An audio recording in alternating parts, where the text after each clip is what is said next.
दिल्ली सरकार के ऊपर विवादों के विवाद लगातार बढ़ते जा रहे हैं। पहले लीकर पॉलिसी और अब उसके बाद स्कूलों में बने क्लासरूम का मामला भी जो है वो तेजी से उठने लगा है। हमारे साथ इस वक्त मौजूद हैं दिल्ली बीजेपी के वरिष्ठ नेता विजेंद्र गुप्ता। विजेंद्र गुप्ता जी, आप ही की एक शिकायत थी जिसको लेकर के चीफ विजिलेंस कमिश्नर की एक रिपोर्ट जो है वो पेश हुई। कल उपराज्यपाल ने इस पर सवाल खड़े करे हैं। क्या कुछ पूरा मामला ये हम समझना चाहिए? पूरा मामला ये है कि ये मेरी कंप्लेंट देखिए। कब की कंप्लेंट है?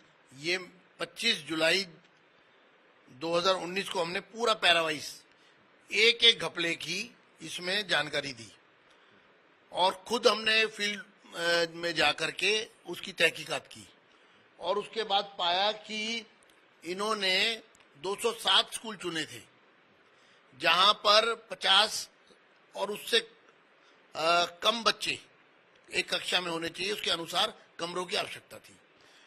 तो कमरे बनने थे लगभग 2500। वो 2500 न बन के और 207 स्कूलों में न बन के वो मात्र 141 स्कूलों में बने और 500 करोड़ रुपए ज्यादा खर्च हो गया। जितना टेंडर हुआ था उन 195 स्कूलों के लिए टेंडर किया, 207 में बनने थे, टेंडर किया 195 स्कूलों का, बनाए 141 में और पैसा 500 करोड़ रुपए ज्यादा खर्च हो गया।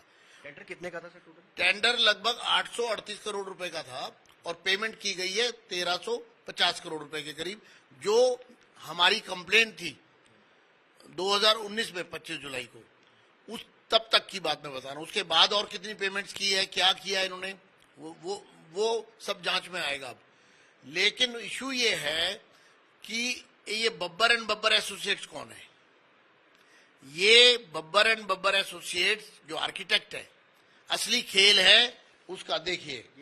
ये आप विजिलेंस की रिपोर्ट में पूछिए, देखिए बब्बर एंड बब्बर एसोसिएट्स के बारे में विजिलेंस ने जो कुछ भी पूछा कि इसको कैसे अपॉइंट किया गया, कोई टेंडर हुआ था या कोई अप्रूवल ली थी, ये कहां से आया, उसको आप कितनी पेमेंट दे रहे हो उसकी सर्विस का, कुछ नहीं बताया गया, सब कुछ छुपा लिया गया।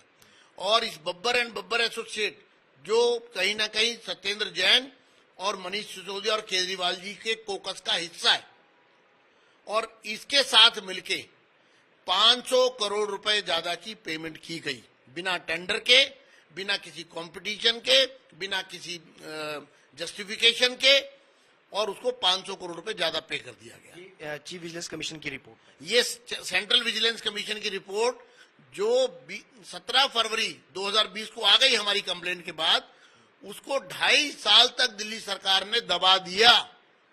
सवाल ये है कि शिक्षा के नाम पर इतनी बड़ी राजनीति कर रहे हैं आप। शिक्षा के नाम पर आप कहते हैं हमने सबसे ज्यादा पैसा खर्च किया। पैसा खर्च किया कि आपने तो पैसा लूट लिया। आपको 160 टॉयलेट्स बनाने थे जो आपके टेंडर का पार्ट है, आपने बना दिए 1250 टॉयलेट्स और उनकी पेमेंट कर दी 1250 कमरों के रूप में। कहीं 160 टॉयलेट बनाने की बजाय आपने 1250 टॉयलेट बना के उनकी कमरे में पेमेंट कर दी और 50 स्कूलों में कमरा एक भी नहीं बनाया। यानी कि आपने जो टेंडर किया 195 स्कूलों के लिए, उनमें से लगभग 55 स्कूलों में तो आपने एक भी कमरा नहीं बनाया और 141 स्कूलों में ही आपने 1250 टॉयलेट बना के उनकी कमरों में पेमेंट कर दी। एक घपला हो तो इसमें बताएं, हम घपले ही घपले हैं। इतना भारी विजिलेंस की रिपोर्ट के अंदर है कि स्कूल बने ही नहीं। सरकार ने दिल्ली की सरकार ने, केजरीवाल सरकार ने कमरे बनाए नहीं 55 स्कूलों में, एक भी कमरा नहीं बनाया और पेमेंट कर दी 500, यानी कि 800, लगभग 800 करोड़ रुपए का टेंडर गया। 195 स्कूलों में कमरे बनाने थे, 55 स्कूलों में एक भी कमरा नहीं बना और पेमेंट हो गई 1350 करोड़ रुपया। सवाल ये उठता है कि सर 2.5 साल आपने कहा कि 2.5 साल तक मुख्यमंत्री कार्यालय की तरफ से इस रिपोर्ट को दबाया गया। आम आदमी पार्टी जब से लीकर पॉलिसी में फंसी है और लगातार स्कूलों के मॉडल को पूरी दुनिया में पेश कर रही है, आप उसी मॉडल पर जो है वो आप सवाल खड़ा कर रहे हैं। प्रश्न ये है कि लूट हुई है, इनकम्प्लीट वर्क्स है, एक काम की 2-2 बार पेमेंट हो रही है। ये भी सीवीसी की रिपोर्ट में कहीं ना कहीं आपको दिखाई दे जाएगा, इसकी भी जांच हो रही है और सीवीसी ने कहा इसकी थॉरो जांच होनी चाहिए। जो मेंटेनेंस डिवीजन है पीडब्ल्यूडी का, वो भी उस काम को कर रहा है और प्रोजेक्ट डिवीजन भी कर रहा है और पेमेंट काम एक है, पेमेंट 2 जगह से हो रही है। तो ये सारे आरोप यहाँ पर तथ्यों के आधार पर लगाए गए, जिसकी जांच सीवीसी ने करके सही पाया, और अब ये मामला सीबीआई में जाना चाहिए और शिक्षा मंत्री और पीडब्ल्यूडी मिनिस्टर और इनके कोकस के तमाम लोगों की जांच होनी चाहिए। ये गंभीर मामला है। शिक्षा के नाम पर लोगों को ठगा गया, झूठ फैलाया जा रहा है। दिल्ली के स्कूलों की हालत सेंट्रल विजिलेंस कमीशन की 2.5 साल पुरानी रिपोर्ट में आपको साफ रूप से दिख जाएगा, जिसको दिल्ली की सरकार ने दबा लिया। एक सवाल आखिर ये है कि लगातार आम आदमी पार्टी ये भी आरोप लगाती है कि एजेंसियों का बीजेपी दुरुपयोग कर रही है।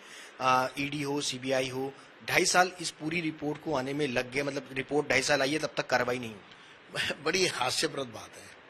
देखिए, हमने बतौर इलेक्टेड मेंबर सीवीसी में जाकर के सारे तथ्य जुटा करके कि स्कूलों के निर्माण में जो पैसा आप कहते हैं हमने अतिरिक्त खर्चा उसमें लूट रहा है, उसमें से आपने शिक्षा के नाम पर पैसे को लूट लिया, जनता के पैसे को लूट लिया, भ्रष्टाचार कर लिया। उसके बाद सीवीसी उसकी जांच करवाती है और जांच रिपोर्ट 17 फरवरी 2020 को आ गई। अगर केंद्र कुछ कर रहा होता तो 2.5 साल तक दिल्ली की सरकार ने इस रिपोर्ट को दबाए रखा, तो केंद्र कोई तो कार्रवाई करता। अगर केंद्र ने ये रिपोर्ट बनवाई होती, ये तो सेंट्रल विजिलेंस कमीशन के टेक्निकल हेड ने इसको जांच की है और हमने मांग की थी कि इसकी टेक्निकल जांच होनी चाहिए। तो टेक्निकल आधार पर पूरी जांच के बाद ये एक पूरी की पूरी रिपोर्ट एक ऐसा पुलिंदा है भ्रष्टाचार का इनका, जो पूरी देश की, दिल्ली के लोगों की आंखें खोलेगा। चलिए, बहुत बहुत शुक्रिया बातचीत करने के लिए। ये विजिलेंस रिपोर्ट है जिसको लेकर के बीजेपी सवाल खड़े कर रही है कि स्कूलों के जो कमरे बनाए गए हैं, स्कूलों की जो दीवार और स्ट्रक्चर खड़ा किया गया है, उसमें एक बड़ा भ्रष्टाचार जो है वो हुआ है और इसकी जांच जो है वो अब चीफ विजिलेंस कमीशन की तरफ से रिपोर्ट जो है वो दी गई है। अब इसकी जांच की मांग इस पूरे मामलों पर जो है वो बीजेपी अब करती हुई फिलहाल नजर आ रही है।